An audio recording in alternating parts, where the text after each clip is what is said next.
திரு ஸ்டாலின் அவர்கள் என்ன பேசினாங்க? தமிழ்நாடு கடன் ஆக்கிட்டாங்க. 4,01,000 கோடி தான் கடன். அந்த 4,01,000 கோடியில நிதி மேலாண்மை சரி செய்ய வேண்டும் ஒரு குழு அமைச்சாங்க. 3 ஆண்டு காலத்தில் 3,57,000 கோடி வாங்கினது தான் இந்த குழுவினுடைய சாதனை. யாருடைய ஆட்சி சிறப்பான ஆட்சி என்பதை திரு கனிமொழியிட்ட கேட்டு தெரிஞ்சுங்க. வருகின்ற நாடாளுமன்ற தேர்தலை பொறுத்த வரைக்கும் அனைத்து இந்திய அண்ணா திராவிட முன்னேற்ற கழக தலைமையில் நல்ல கூட்டணி அமையும். வேண்டுமென்றே திட்டமிட்டு சில விஷமித்தனமான பிரச்சாரத்தை பரப்பிக் கொண்டிருக்கின்றார்கள். அதற்கெல்லாம் முற்றுப்புள்ளி வைக்கின்ற காலம் விரைவில் வரும். அதே வேளையில் திராவிட முன்னேற்ற கழகத்தைச் சேர்ந்த மற்றொரு கூட்டணியைச் சேர்ந்த 38 நாடாளுமன்றங்கள் நாடாளுமன்றத்தில் இருக்கின்றார்கள். இதுவரை தமிழ்நாட்டுடைய பிரச்சனை எங்கே எழுப்பினார்கள்? அப்போ கோ பேக் மோடினாங்க, இப்போ வெல்கம் மோடிங்கிறாங்க. இதுதான் ரகசிய உடன்பாடு. அனைத்து இந்திய அண்ணா திராவிட முன்னேற்ற கழகம் அப்படி அல்ல. நான் சட்டமன்றத்தில் பேசின பிறகுதான் 2 நாளைக்கு முந்தி நீர்வளத்துறை அமைச்சர் உச்சநீதிமன்றம் போவாருங்கிறார். இது வரைக்கும் ஏதாவது பேசினாரா? இது எதற்காக சொல்லிட்டேன்னு சொன்னால், இந்த நாட்டு மக்கள் மீது அக்கறை இல்லாத ஒரு அரசாங்கம் இன்றைய அரசாங்கம்.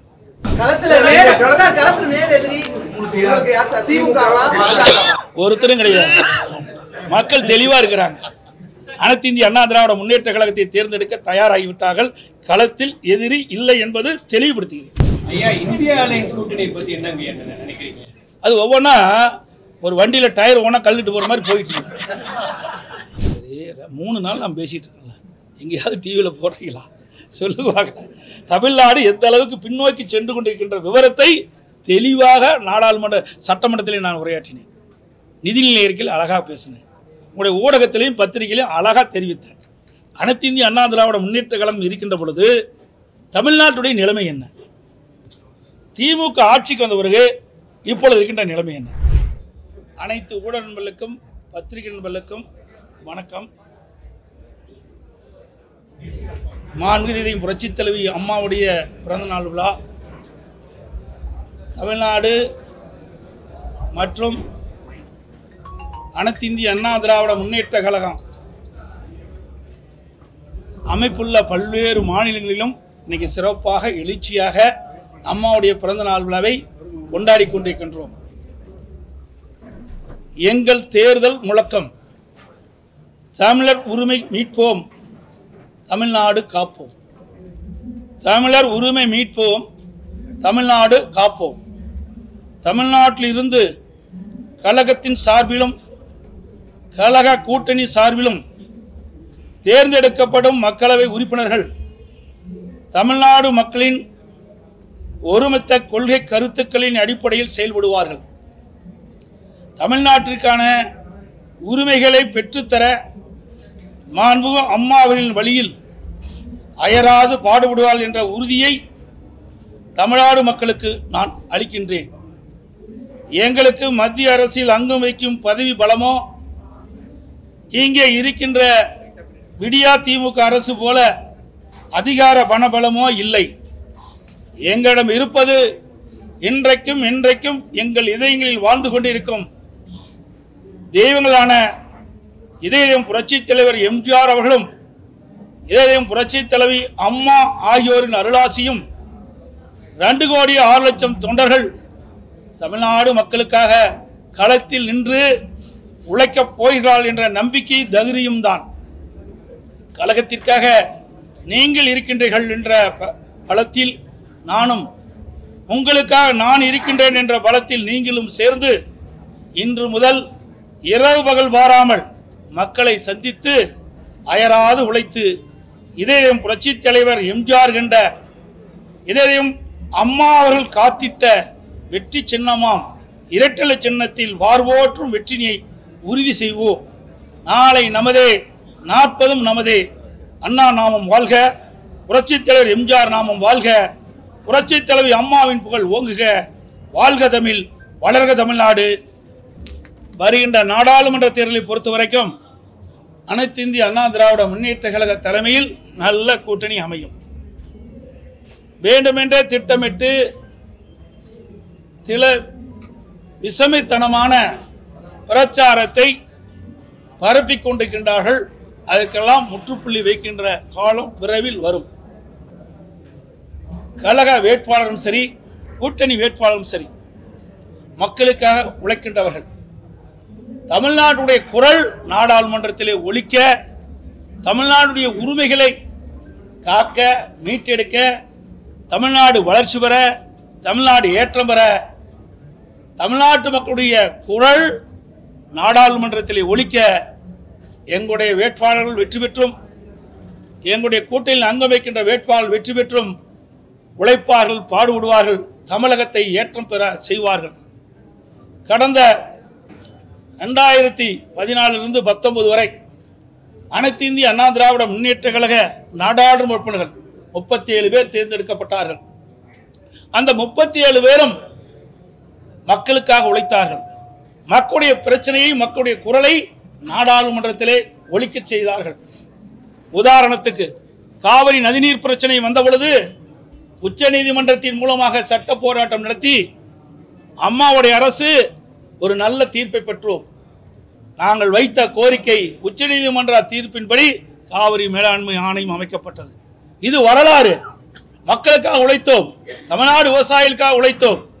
நாங்கள் கஷ்டப்பட்டு சட்ட போராட்டம் நடத்தி உச்ச நீதிமன்ற பெற்ற தீர்ப்பை எங்களுடைய நாடாளுமன்ற உறுப்பினர்கள், மக்களால் தேர்ந்தெடுக்கப்பட்ட நாடாளுமன்ற உறுப்பினர்கள் நாடாளுமன்றத்திலே அழுத்தம் கொடுத்த காரணத்தினாலே இந்த வெற்றியை நாங்கள் பெற்றோம்.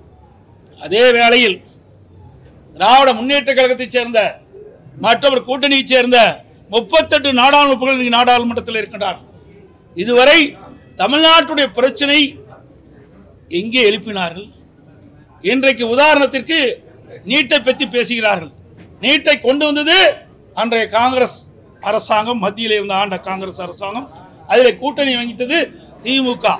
ஆக இரண்டும் சேர்ந்தால் நீட் தேர்வை கொண்டாந்தார்கள். எப்பொழுது பார்த்தாலும் நீட் தேர்வு ரத்து செய்வதற்கு பாடுபடும் சொன்னார்கள். நாடாளுமன்ற தேர்தலும் போது சரி, சட்டமன்ற பொதுத் தேர்தலும் போது சரி, ஆட்சிக்கு வந்தவுடன் நீட் தேர்வு ரத்து செய்வது முதல் கையெழுத்து போட வேண்டும் என்றார். பிறகு இன்றைய விளையாட்டுத்துறை அமைச்சர் திரு உதயநிதி ஸ்டாலின் அவர்கள் நீட் தேர்வு ரத்து செய்வதற்கு ரகசியம் இருக்கு என்று சொன்னார். இதுவரை அதற்காக எவ்வித முயற்சியும் எடுக்கவில்லை. அதோடு நாடாளுமன்றத்தில் இது குறித்து எந்த பிரச்சனையும் எழுப்பி நாடாளுமன்றம் ஒத்திவைக்கின்ற அளவிற்கு அவருடைய செயல்பாடுகள் இல்லை. இன்னைக்கு தமிழ்நாட்டு மக்கள் அவருக்கு வாக்களித்து வெற்றி பெற செய்து நாடாளுமன்றம் அனுப்பிச்சிருக்கின்றார்கள்.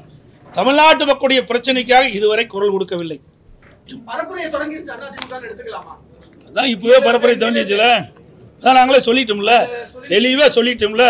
தமிழர் உரிமை மீட்போம், தமிழ்நாடு காப்போம் என்று தெளிவாக ஊடகத்தின் வாயிலாக, பத்திரிகையின் வாயிலாக நாட்டு மக்களுக்கு தெளிவுபடுத்திட்டோம்.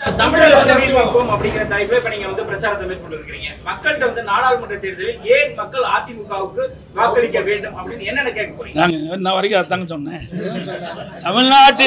தமிழ்நாட்டுடைய உரிமையை காப்போம், தமிழ்நாட்டினுடைய மக்களுடைய பிரச்சனைகளை நாடாளுமன்றத்திலேயே மக்களுடைய குரலாக ஒலிப்போம், தமிழ்நாடு வளர்ச்சி பெறுவதற்கு தேவையான நிதிகளை பெறுவோம். தமிழ்நாட்டு மக்கள் தான் எஜமானர்கள், தமிழ்நாட்டு மக்கள் தான் எங்களுடைய வேட்பாளரை வெற்றி பெற செய்கிறார்கள்.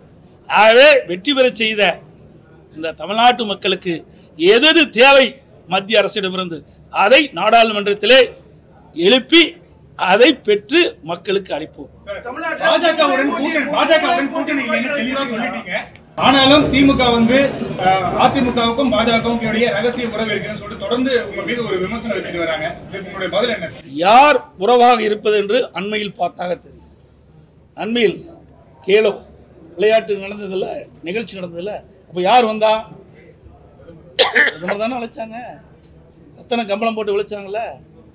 அப்போ கோ பேக் மோடினாங்க, இப்போ வெல்கம் மோடிங்கிறாங்க.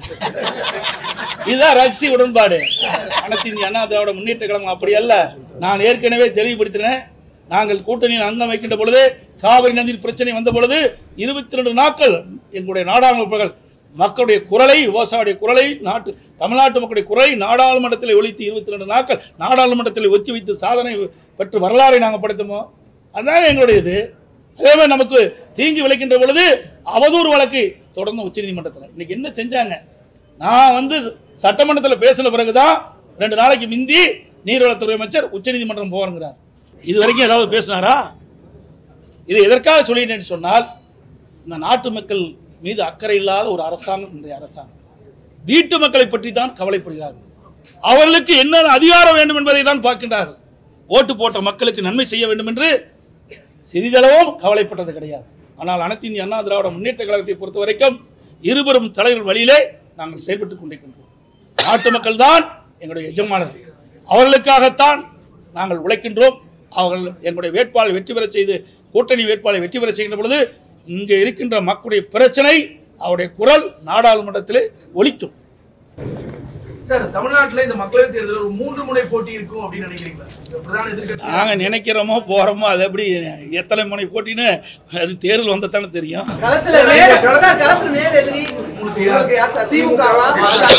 ஒருத்தரும் கிடையாது. மக்கள் தெளிவா இருக்கிறாங்க. அனைத்து இந்திய அண்ணா திராவிட முன்னேற்ற கழகத்தை தேர்ந்தெடுக்க தயாராகிவிட்டார்கள். களத்தில் எதிரி இல்லை என்பது தெளிவுபடுத்துகிறேன்.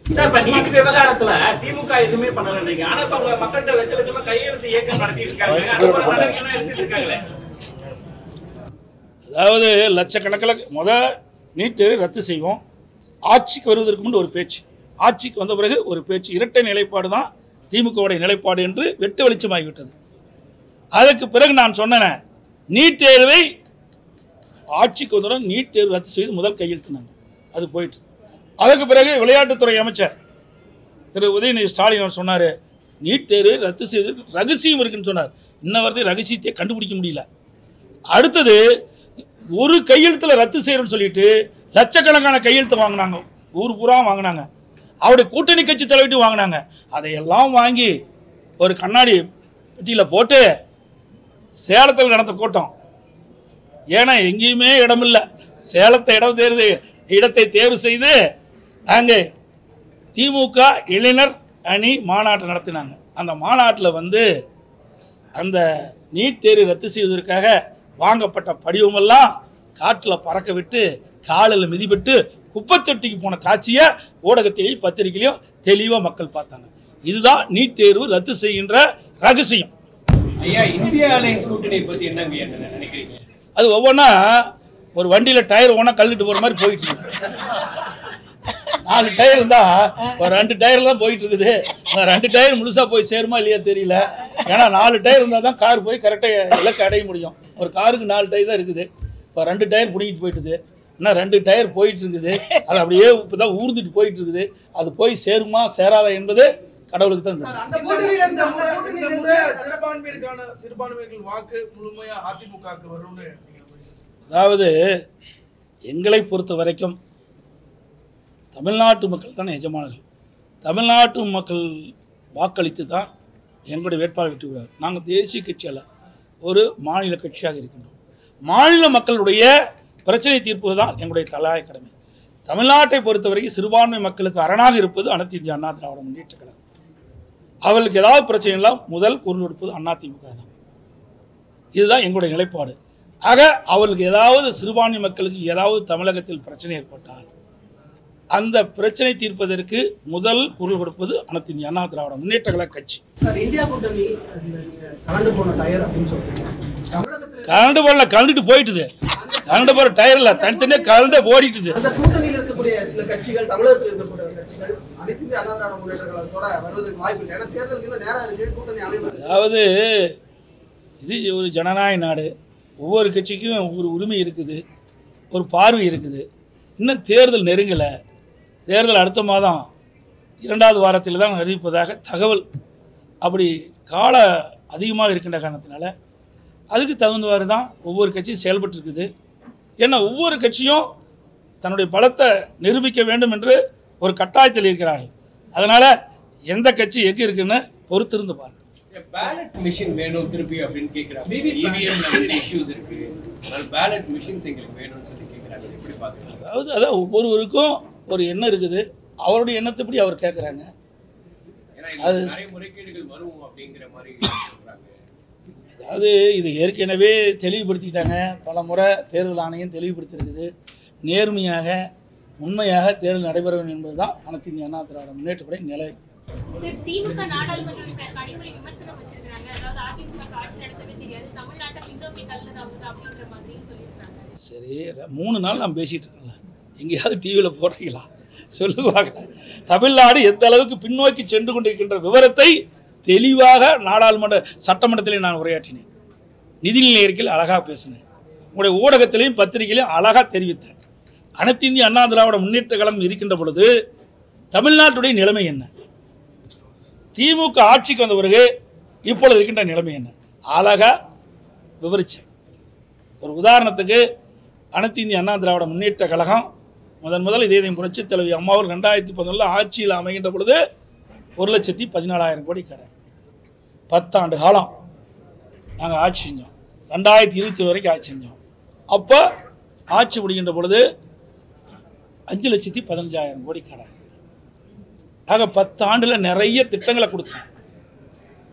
இடையில கொரோனா, ஒரு வருஷம் எந்த வித வருமானமும் கிடையாது, வருவாய் வருமானமே கிடையாது. உங்களுக்கு எல்லாருமே தெரியும். டிவி தான் பிடிச்சிட்டு இருந்தீங்க, மற்ற யாரும் வெளியே போகல. அப்படி மக்கள்லாம் வீட்டில் இருந்துகிட்டு இருந்த நிலைமையில் விலைவாசி ஏறாமல் பார்த்துக்கிட்டோம். மக்களுக்கு கஷ்டம் துன்பம் எதுவும் இல்லாமல் வீட்டில் இருக்கும்போது கூட நாங்கள் செயல்பட்டோம். இன்றைக்கு அப்படி அல்ல. 10 ஆண்டு காலத்தில் நிறைய திட்டங்களை கொண்டாந்தோம், நிறைய பாலங்களை கொடுத்தோம், நிறைய சாலைகளை கொடுத்தோம். ஒரே இடத்துல 11 மெடிக்கல் காலேஜ் கொண்டு வந்தோம். அம்மா இருக்கும்போது ஒரு 6-17 மெடிக்கல் காலேஜ் கொண்டு வந்தோம். கால்நடை மருத்துவக் கல்லூரி, கால்நடை பூங்கா, அதே மாதிரி சட்டக்கல்லூரி 7 கொண்டாந்தோம் 10 வருஷத்தில்.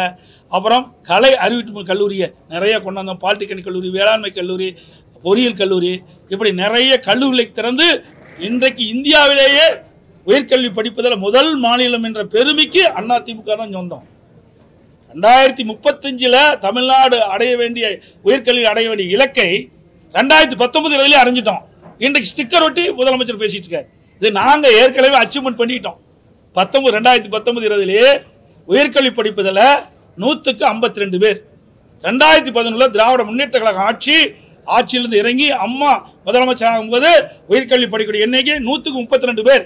அப்படி என்றால் இந்த இடைப்பட்ட 10 ஆண்டு காலத்தில் கல்வியில் புரட்சி மறுமலர்ச்சி, அதிகமாக நிதி ஒதுக்கீடு செஞ்சு அதிகமான கல்லூரி திறந்தின் விளைவாக ஏழை எளிய நடுத்தர குடும்பத்தைச் சேர்ந்த மாணவ மாணவிகள் பட்டப்படிப்பு அதிக அளவில் படித்து 100க்கு 52 பேர் உயர்கல்வி படிக்கக்கூடிய சூழ்நிலை நாங்கள் உருவாக்கி தந்திருக்கிறோம். இப்படியெல்லாம் நிறைய சாதனைகளை படித்தோம். இந்த அரசாங்கம் வந்த பிறகு 3 ஆண்டு காலம் ஆகுது. 3 ஆண்டு காலத்தில் 3,53,000 ரூபாய் கடன் வாங்கினதை மிச்சம். 3,53,000 கடன் வாங்கியிருக்குது. அப்போ எத்தனை புயல், கஜா புயல், வர்த்தா புயல், என்னென்னமோ புயல், நிறைய புயல் வந்தது, வறட்சி வந்தது, அத்தனையும் தாக்கு பிடிச்சி நாங்கள் சிறப்பான ஆட்சி கொடுத்தோம். அப்போ திரு ஸ்டாலின் அவர்கள் என்ன பேசுனாங்க, தமிழ்நாடு கடனில் ஆக்கிட்டாங்க. நாங்கள் 10 ஆண்டு காலம் ஆட்சி செய்து 5,15,000 கோடி 10 ஆண்டு காலத்தில் இருந்தது. அதுக்கு முந்தி ஒரு 11 அம்மா முதலமைச்சர் ஆகும்போது 1,14,000, அதை கழிச்சா 4,01,000 கோடி தான் கடன். அந்த 4,01,000 கோடியில் 2019-20 உங்களுக்கு தெரியும் கடுமையான சோதனை, கொரோனா காலம், வருவாய் கிடையாது, கலாலில் வருவாய் கிடையாது, பத்திரப்பதியில் வருவாய் கிடையாது, ரோட் டிரான்ஸ்போர்ட் கிடையாது, ரோட் டிரான்ஸ்போர்ட்டில் கிடையாது, பெட்ரோல் டீசலில் கிடையாது. 4 தான் நமக்கு மாநில அரசாங்கத்துக்கு வர வேண்டிய ஜிஎஸ்டி வருவாய் கிடையாது. அதில் கொரோனாவுக்கு செலவு எல்லாம் சேர்ந்து 1,00,000 கோடி வருவாய் நமக்கு மாநிலத்துக்கு வர வேண்டிய வருவாய் இல்லை, செலவு வேற. இதையும் தாங்கினா கிட்டத்தட்ட 3,01,000. உதவி திட்டத்துக்கு 26,000 கோடி போச்சு. அதை கழிச்சா 2,76,000 கோடி தான் 10 ஆண்டு காலத்தில் இவ்வளவு திட்டங்களை செயல்படுத்தி எங்களுடைய கடன்.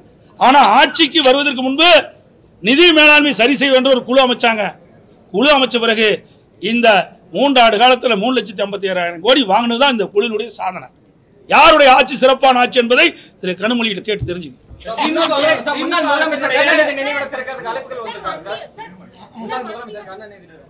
அவர் தான் அழைப்பு சொன்னாரு.